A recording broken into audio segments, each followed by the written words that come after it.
जो श्लोक पढ़ रहे हैं, नहीं, बात सुनिए। मैं अपने संसदीय क्षेत्र में कन्नौज में एक मंदिर में गया था, लेकिन मेरे बाद वो मंदिर गंगा जल से धुलवाया गया था। आप बताइए क्यों धुलवाया? जिसने भी गंगा जल से धुलवाया उसने गलत काम किया। आप कान पकड़कर हमसे माफी मांगोगे, मैं कान पकड़कर भी माफी मांग लूंगा। मैं सभापति महोदय, देखिए मेरा समय ये लोग बहुत खा रहे सर। लालू प्रसाद यादव जी और नेताजी मुलायम सिंह यादव जी का मैं बधाई और धन्यवाद देना चाहता हूं कि जिनके प्रयास से उस वक्त की कांग्रेस सरकार को झुकना पड़ा और जातिगत जनगणना जो है हुई। और उन चारों ने कहा कि ये जातिगत जनगणना की। अच्छा एक मिनट अखिलेश जी क्या कह रहे हैं? ये जो निशिकांत जी अखिलेश जी सभापति महोदय जो श्लोक पढ़ रहे हैं, नहीं, बात सुनिए। लोग बैठ जाए और लोग बिठा दिए, सबको बिठाइए तब मैं आपको अलाउ करूंगा ना।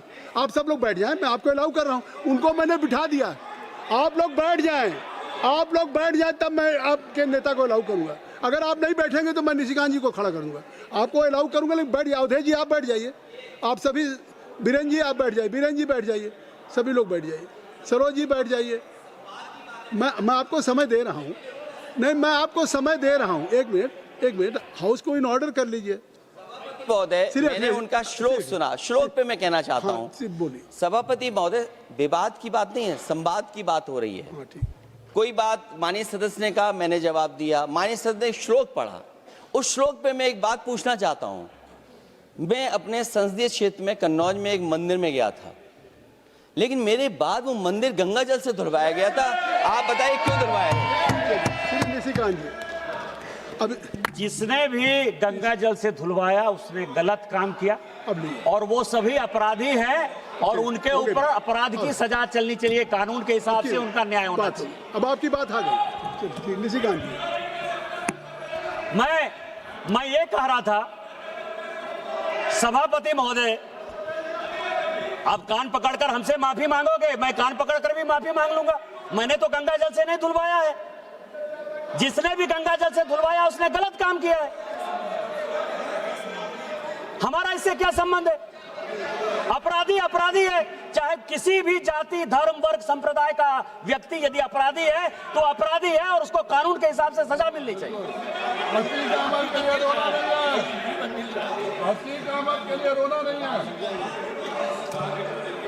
Nothing will go on record except only sir. मैं सभापति महोदय, देखिए मेरा समय ये लोग बहुत खा रहे सर। जातिगत जनगणना की बात कर रहा था। सोनिया गांधी जी ने कहा कि जातिगत जनगणना संविधान के दायरे में नहीं है, हम इसका विरोध करते हैं। चिदंबरम साहब ने कहा, मैं 2011 की बात कर रहा हूं, चिदंबरम साहब ने कहा कि जातिगत जनगणना जो है इस देश को डिवाइड करेगी। प्रणब मुखर्जी जी लीडर थे, उन्होंने कहा कि जातिगत जनगणना 1931 के बाद से नहीं हुई है, किसी कीमत पर नहीं होगा। और अंत में मनमोहन सिंह जी ने तो और भी रिकॉर्ड तोड़ दिया सर।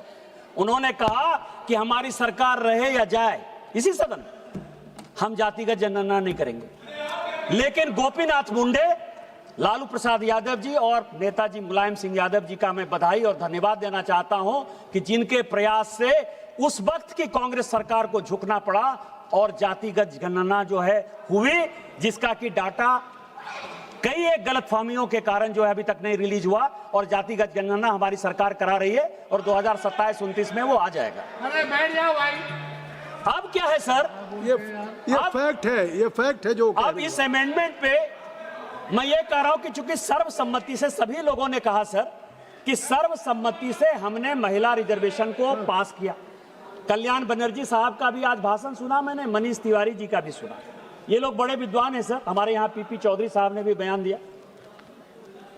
ये भारत का संविधान है जो बाबा साहब अम्बेडकर का, और हमने 2023 के एक्ट के बाद आर्टिकल 334A बनाया और 334 ये कहता है सर कि डिलिमिटेशन जो है वो जब लिया जाएगा तो रिलीवेंट फिगर होगा first census taken after commencement of the constitution 106th amendment act 2023। Population को क्राइटेरिया बनाया जाएगा। ये हम आप सबों ने पास किया सर। अब पॉपुलेशन को यदि क्राइटेरिया मानेंगे यदि आप ही की बात सही, और सबों ने पास किया है, इसमें Bharatiya Janata party, Congress, TMC, DMK, Samajwadi party, जितना पार्टी है सब इसके दोषी हैं। उनके हिसाब से लिख लीजिए मेरी बात, क्योंकि आप अमेंडमेंट तो नहीं कर रहे हो, आप कॉन्स्टिट्यूशन में चेंज तो नहीं करने दे रहे हो, आप तो विरोध कर रहे हो। यूपी में सीट होगी 87,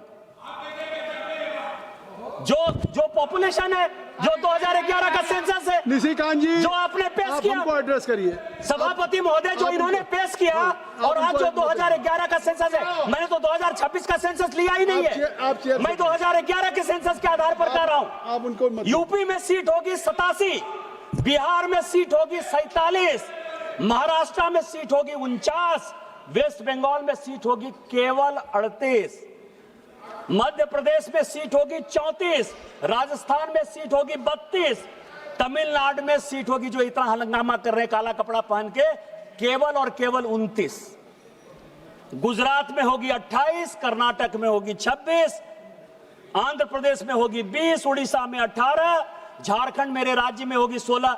मैं एक ऐसा भागा राज्य का सांसद हूं जिसमें कि 2000 में बंटवारा होने के बाद, झारखंड बंटवारा होने के बाद डिलिमिटेशन हुआ ही नहीं। और क्यों नहीं डिलिमिटेशन हुआ? इस यूपीए ने क्यों नहीं डिलिमिटेशन होने दिया?